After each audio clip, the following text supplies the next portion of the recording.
In the last two modules, we talked about how certain kinds of implicatures can arise from assuming that the person speaking has an opinion about what they're talking about. So in this module, we're going to look a little bit deeper at that assumption and think about how common that assumption really is. Right? So just as a refresher, remember a few modules ago, we thought about the example of, if I say the water is warm, you might interpret it as meaning that I believe the water is not hot.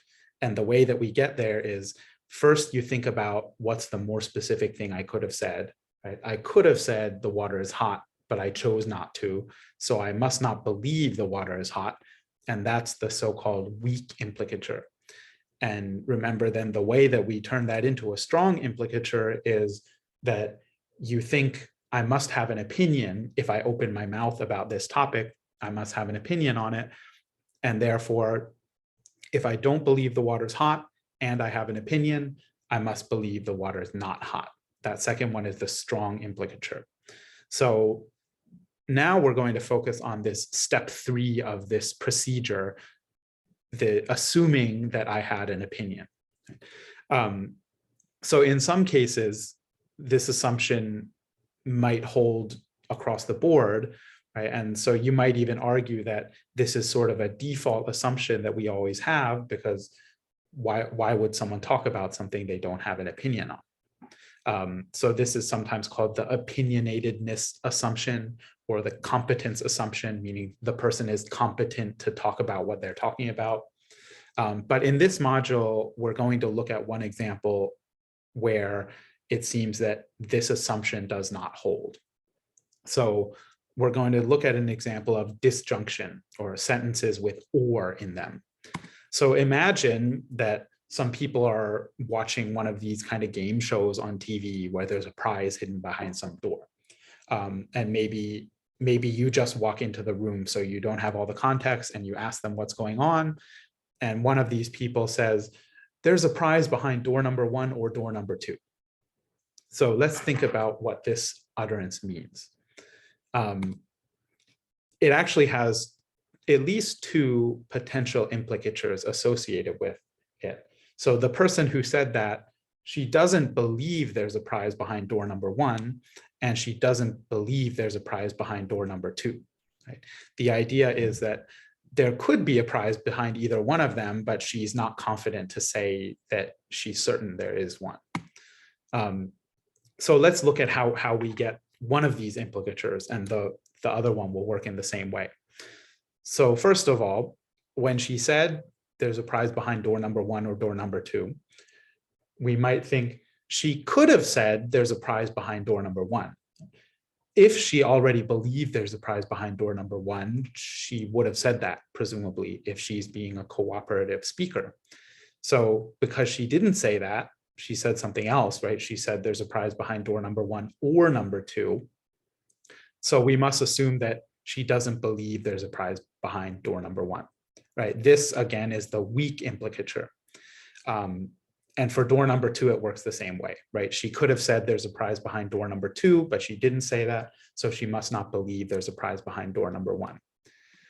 Now, if we apply the same logic that we've applied to other kinds of implicatures, then we might assume she must have an opinion about this, and therefore she must believe there's not a prize behind door number 1. But what we will see in a moment is that this implicature usually doesn't come up with this kind of utterance. So first, let's think about the various things that this utterance could mean. It has a literal meaning, or an entailment, right? A truth conditional semantic meaning, which is there has to be a prize behind at least one of the doors. That's what it literally means when she says there's a prize behind door number 1 or door number 2. There must be a prize behind at least one of them. That can't be canceled, right? That's the literal meaning of what she said. Now, just earlier, we looked at what could happen if we walk through how we get a strong implicature about each of these doors. There could be a strong implicature that she believes there's no prize behind door number 1, and she believes there's no prize behind door number 2. The problem here is we end up with a contradiction, right? if she literally says there's a prize between at least one of them, and then her strong implicatures implicate that she believes there's no prize behind door number one and no prize behind door number two, that implicature would be that there's no prize behind either door. So if we realize these strong implicatures, we would get a contradiction. It wouldn't make sense. So actually, we usually don't interpret the sentence in this way. So let's go back to the logic of how we might interpret this, right? Like we saw before, if she says there's a prize behind door number one or door number two, we think, why didn't she just say there's a prize behind door number one? She must not believe there's a prize behind door number one, right? That's where the weak implicature comes from. If we assume that she has an opinion, then we would end up with the strong implicature.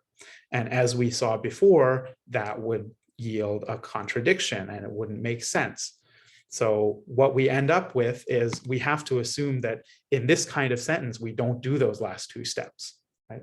If someone says there's a prize behind door number one or door number two, we don't assume they have an opinion, and therefore we don't get the strong implicature. So we don't end up with that contradiction. So this seems to be an example of a sort of context or a sort of sentence where we consistently, reliably do not assume that the speaker has an opinion.